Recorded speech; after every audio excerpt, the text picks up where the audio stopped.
naman. Hindi ka nahingil nakaraan na. Nako po, ano kaya nangyari kay Kalingap Edo? So, ito ay ating pag-usapan.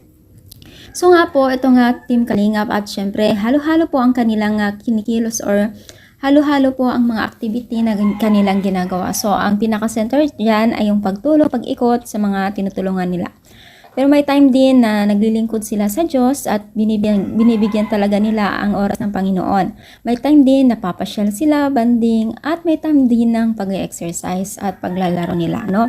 So, kung iisipin mo lahat doon ay kayang-kaya nila, no? Kung paano nila i-maintain yung ganun na oras nila, no? Kung paano nila binibigyan ng oras yung bawat activity na kanilang ginagawa, no? So dito ay naging agaw pansin po ang isa sa mga upload po na itong si Kalingap Edo ay tila din naging normal, no? Parang hinihingal, parang nangihina. Kung makita po natin ay talagang nakangisi itong si Kalingap Edo na tila hindi naman daw po ganito kung maglalaro, no? Parang ngayon lang siya nakaranas ng ganito, no?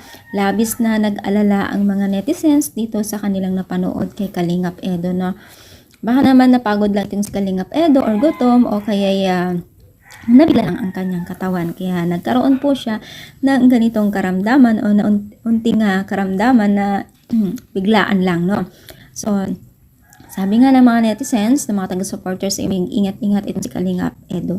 So, alam na po natin ang mga team Kalingap ay talagang ingat sila sa kanilang kalusugan, nag-fitness sila, although yung mga spiritual nila, talagang mini-maintain po nila para maging healthy o maging mayabong ang bawat isa ng pang-araw-araw nila, no? Pero itong si Kalingap Edo talaga nga nag-alala ang mga netizens na nagmamahal sa kanya. Pero man lang naman siguro yun na labis lang siguro sa pagod ni Kalingap Edo, no? Kaya nagkaganon, no?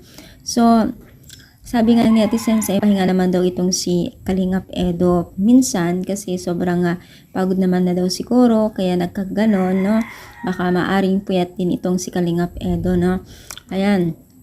So, may time talaga na minsan nakakaramdam din tayo. Normal lang yan kasi syempre hindi naman tayo yung robot na hindi nakakaramdam ng sakit, pagod, puyat, no?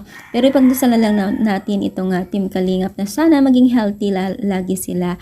Dahil nga po, kailangan din ng pagtulong po ng mga netizens na nangailangan ng tulong. Gaya na lamang itong si Rina at si Erica. So, sana ipagpatuloy po natin ang pagsuporta sa kanila. Kayo, ano nyo masasabi? Nag-alala rin ba kayo? Comment down po dito sa baba at huwag tayo makalimot mag-subscribe, sumuporta kay Rab at Kuya Bal.